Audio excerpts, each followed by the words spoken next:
Hello, everybody, and welcome to the TeacherCast podcast. My name is Jeff Bradbury, and today we are talking all about screencasting. Have you done any screencasting with your students? Are you looking to flip your classroom this year? We have a very special guest from Techsmith, an amazing educational company that is out to share with you how easy it is to do some screencasting. From Techsmith Education, I want to bring Jason onto the program. Jason, how are you today? I'm wonderful, Jeff. Thanks for having us. We really appreciate it. Thank you so much for coming back onto the show to talk about screencasting. Now, Techsmith is one of the leaders in screencasting. Why is screencasting important for the classroom? It's a great way to kind of expand having a singular teacher in the classroom, right? You can create and capture yourself, sharing information to your students. The students can pause you, they can rewind you, which they can't do in a normal classroom environment. And it allows for real personalized supplemental information to be delivered to your students outside the classroom hours. Now, many people look at screencasting and say this is a way for a teacher to not do any work in the classroom. Some people think that's a good thing, and some people think that's a bad thing. What is the whole point of doing this? When I was in the classroom, I'm a former educator, I would use screencasting to actually get more one-on-one time with my students face-to-face or in small groups. Because if I can be teaching students that need less guidance but more practice, they can be doing that at like a station or in a computer lab, where I could actually spend time with the students that need a little bit more one-on-one attention, a little bit more guidance, a little bit more hand-holding to be most successful. So the people that say that, I believe they're incorrect. You actually get more meaningful time, meaningful teaching time in your classroom and with your students if you're able to almost clone yourself with the video. Now, the same people that have those opinions are the same people that say screencasting is just another way to spend less time at home with your family. But you're here to talk to us a little bit about ways that this can be done easily and quickly. And actually, we should probably set this up and say this is the first of a two-part episode that we're doing here with Techsmith Education. This episode, we're talking all about screencast basics, why, when, how, who, and then at a later date, we're going to record our episode on screencast for advanced users, I would say, right? That's correct. So what are we going to be talking about today?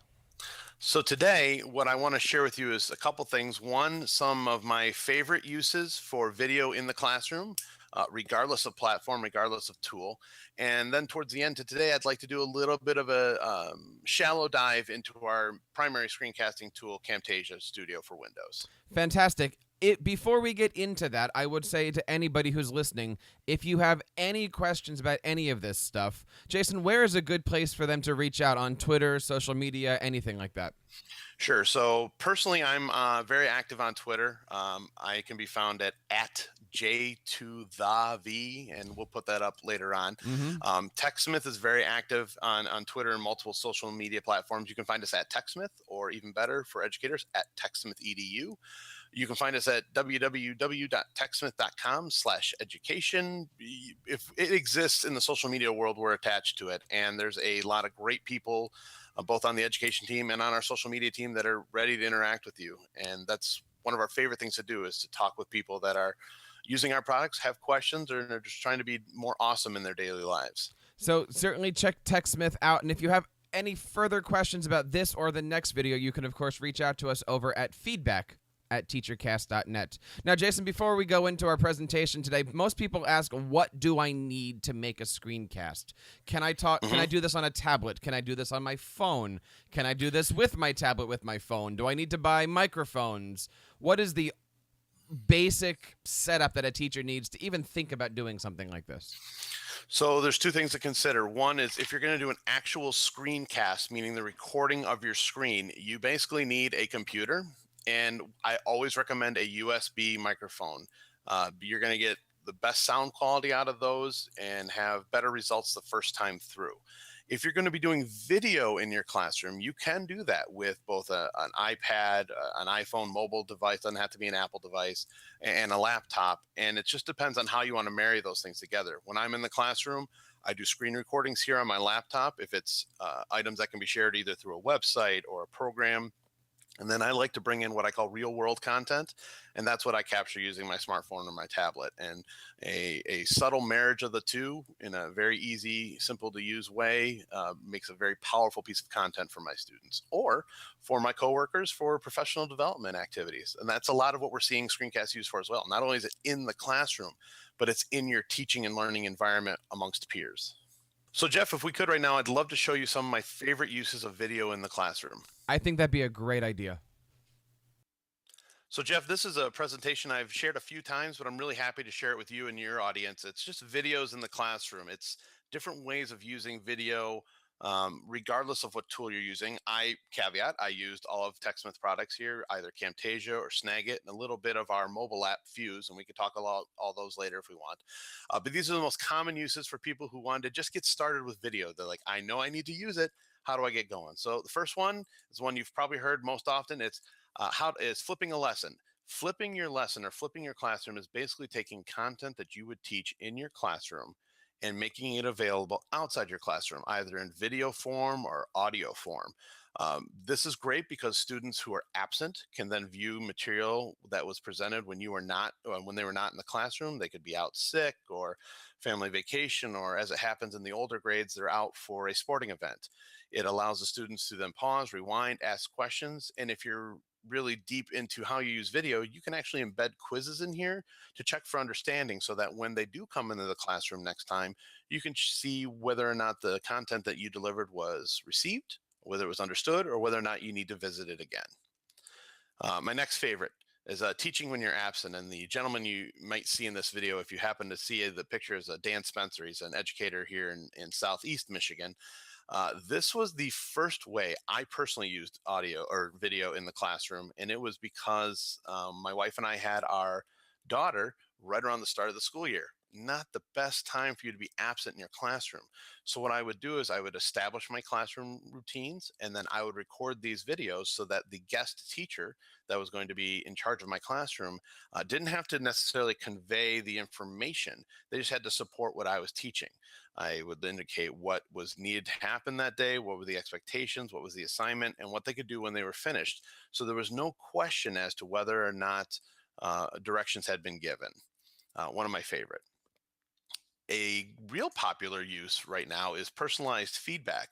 This is an example from April Gudenrath. She's a teacher out in Colorado. What she does is the students, they happen to be a Google Apps for Education school. So a lot of the students turn in their written work via Google Docs through Google Drive. And what she does is she'll pull up Camtasia or Snagit, and she'll actually record her screen of her walking through the student's paper.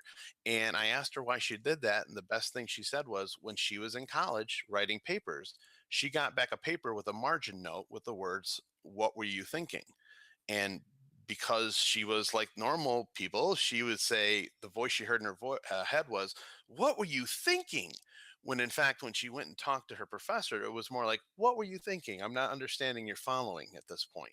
Well, if you can give your intonation and the inflection of your voice while walking through a paper, which she does both with edits made and cold reads, it's a great way to give feedback to your students because they can then act on that information right away rather than guessing what's happening with the written notes.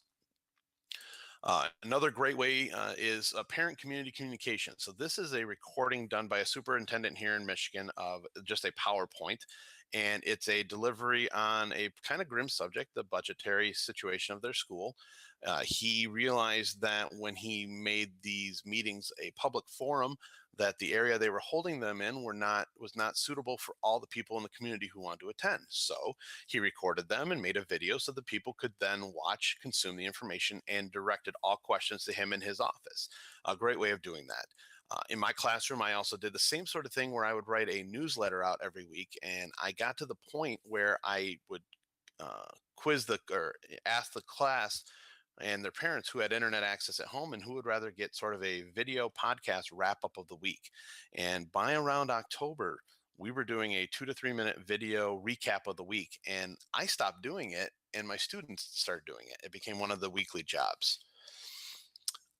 A favorite use, stop repeating yourself. I had a rule in my classroom once I started teaching technology at the education or at the elementary level. And that was if there was something that someone asked me repeatedly and I kept answering that question out loud by Halloween, it became a video for my students to watch. Therefore, if it was something as simple as how do I log into my email, or where do we access the shared drive, or in some cases in our new building, how do I find the bathroom? We would get a camera out and we would make a video. If it was a question I was tired of answering, it became a video so the students had a station they could go get that question answered. It's kind of a repeat of the ask three then me mentality. They could watch the video. If they didn't understand, they could then talk to their peers. If they still didn't understand and the question came to me, I knew it was a pretty serious question, but a great way of using video in the classroom. If we're talking about middle school or higher, you could also give a course overview. This is just a video of someone with a picture in picture in the corner giving a walkthrough of their syllabus. For those who have taken any kind of class in middle school, high school, or higher ed, the first class or two is largely just going over the expectations of the class and the syllabus. Why not record that and deliver that to your students prior to the start of the class or prior to the start of the school year, and hit the ground running on the first day? You could almost come in and say, "Hi, I'm Mr. Valade. I'm glad you had a chance to review the syllabus. Are there any questions?" Immediately takes into consideration the limited amount of time we have as educators in the classroom with our students. This is respectful of their time, respectful of your time, and allows you to get into the content quicker. This next one is a introduce yourself. This is of our selfie generation. This allows you to basically turn the camera on yourself and introduce yourself to your students. Super valuable if you're teaching online and you don't have any actual face-to-face interaction with your students, or if you're new to the district or new to a grade level. This video would be about, this one in particular is about 45 seconds long. It's just a teacher down in Odessa, Texas, introducing herself to her students. It's, "Hi, this is who I am. This is what I'm going to be teaching. A little bit about myself. Looking forward to teaching you this semester, and I'm really excited about learning." When I've done these, I've actually had my kids. I have 3 little kids. One of them climbed up in my lap, and I had to decide at that moment, do I need to edit this out? Do I need to make a change? And my thought was, no, this is who I am. I'm introducing myself. I'm actually a dad outside of my teaching life, and that also plays a factor in my teaching. So introducing yourself is another great way of using the video. This one I didn't come up with, wish I had. It's awesome. It's a walkthrough of materials. This video happens to be taken by a science department where the students in a geology course check out a kit of different types of rocks. And this is just a walkthrough of the materials that they should expect to see when they check out the kit, where they're located, how they're positioned, what should be in there, so that when the students turn this kit back in, it's returned in the way they found it. Pretty simple idea, but just a beautiful way of using video on something they had to do anyway, which was checking out materials. We also have a couple of bonus ones I threw in here. This is filming using one of our mobile apps, Coach's Eye. They took a 4-second video here of a bridge being broken in a structural engineering class, and they were able to slow it down and show how the bridge held up under stress, where the support points were, and the teacher was able to walk through this 4-second video in about 50 to 55 seconds. Great review for the students, great opportunity for them to see how they did and to make changes to their next build for the next part of their assignment. So just as general facts for Techsmith, we've been working with K-20 educators for the past 20 years. We've been part of the flipped classroom movement since the beginning, and our solutions have been used all over the world at multiple levels of education, all the way from pre-K. I have seen students in pre-K use video, up to graduate students and doctoral students. So, and Jeff, this is the last slide I want to show you today. It's just got our basic contact information. If you want to send us an email with questions or ideas, or you want to bounce some of your creations off of us, we'd love to see those too. You can send an email to education@techsmith.com. And then I also have a bit.ly link there, bit.ly/capitalized TSC-cast. And Jeff can pull that up right now. And so this is just how you would best use Camtasia in the classroom. It's a little bit of a tease towards what I was talking about, and lots of great other ways of doing it. Now, I want to mention here up at the top of that page is a blue box that says free trial. We do offer Camtasia and most of our products as a free download, free trial. What that means is you get about 30 days to play with it, and it's full functioning. Nothing is held back. Try it out. See if it's something that's beneficial to you, and then consider making a purchase. And be aware, we do have education pricing, and that is linked to this page as well. If you are an educator, you do receive a significant discount off of the normal list price. So try it out, see if it works for you. And if it does, great. If it doesn't, reach out to me and let me know why. What does it need that need for you that you're not seeing? The other thing I also want to talk about real quick before we show you a little bit of Camtasia is on our main website, under the help menu, we have tutorials. They are in-depth, small, digestible chunk videos for different parts of each of our products. So if you're learning Camtasia and you just want to know about editing on the timeline, there's going to be a video with the associated project file that you can download available to you, both written form, video form. And what's great is we use Camtasia to teach you about Camtasia. So if we use the video project file, we give it to you to play with it. So it then becomes a template for you if you find it needed. So those are always available to you as well. Jason, that's absolutely fantastic. Yeah, I was real proud when we did that. It's we don't want you to have to reinvent the wheel if you don't need to. So Jeff, I know we only have a few minutes left in this, and we're not going to do the deep dive. That's going to be the second part of our conversation here. But I'd just like to walk you through Camtasia for a minute or two, if that's possible. Absolutely. So Jeff, I just want to walk you through what Camtasia Studio looks like. This is the Camtasia Studio for Windows. We also have Camtasia for Mac, and it looks similar. And to be honest, we're working with our developers to kind of bring those two closer together. So be on the lookout for that. As it stands right now, Camtasia is broken into three basic parts. Your upper right-hand corner here is your canvas or preview window. That means anything you recorded, including any media you bring in. So if you want to bring in camera, still images, PDFs, slides, all of those are available here. To the left, you have your clip bin, library, and tool area. So this is actually a screen recording I did a little earlier before Jeff and I came online. It's also where I would find all the pre-built music and backgrounds and animated titles that all come with Camtasia. This also is where you can actually save videos and images and audio clips that you want to use for future projects. And you also have all your call outs, your zooming and panning, and we'll get into all this more so with our next podcast. And down here at the bottom is your timeline. This is where your media lives and can be edited, and it acts as any linear timeline. Starts at the left, goes to the right, and as I drag the playhead across, you'll actually see the screen change for what I was recording on my screen earlier. In fact, we were just talking about our tutorials, Jeff. This is a screen recording of how to get there. And I can make edits on any of this at any point. Now, big difference to people who know Techsmith, they know us for Snagit and they know us for Camtasia. Snagit is great for screen recording, basic screen recording, no webcam, no music. It's just your audio and what happens on the screen. Minor editing capability where you can trim the ends or cut out middle sections. With Camtasia, you get not only the screen recording, you get the ability to record your webcam, like this was me earlier today. And I can make adjustments and edits to that like any other piece of media, meaning if I wanted to add an animation to this, I could do that. If I wanted to add a music background or some theming, I could do that as well. If I wanted to create an interstitial slide or an intro slide, I could do that. I could grab color schemes. If I wanted to do something specific to my school and the school's colors, you could do all of that. Or I could just record the screen and share it out and call it good. Once you pick where you want to share it, we have so many different options of where it can go. Everything from our own Techsmith Relay and screencast.com to seamless interaction with Google Drive to send up to YouTube.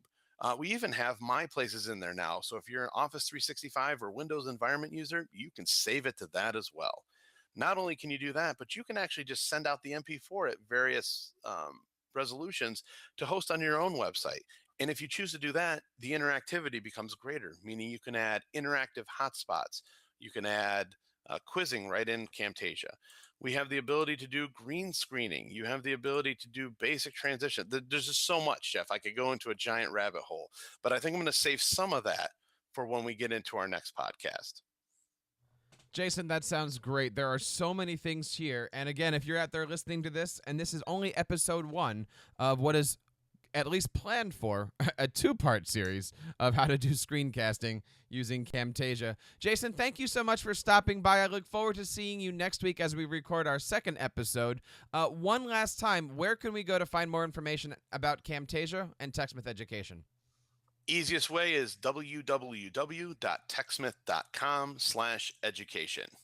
And thank you guys so much for checking out TeacherCast podcast. We are here every single week providing amazing educational tech support and professional development. There's, of course, several great ways that you can reach out and be a part of our show. We love it when you find us on Twitter at TeacherCast. Leave us a voicemail over at teachercast.net/voicemail. Email us at feedback@teachercast.net. And, of course, subscribe and rate our audio and video shows over at teachercast.net/iTunes and teachercast.net/YouTube. My name is Jeff Bradbury, and until next time, keep up the great work in your classrooms and continue sharing your passions with your students.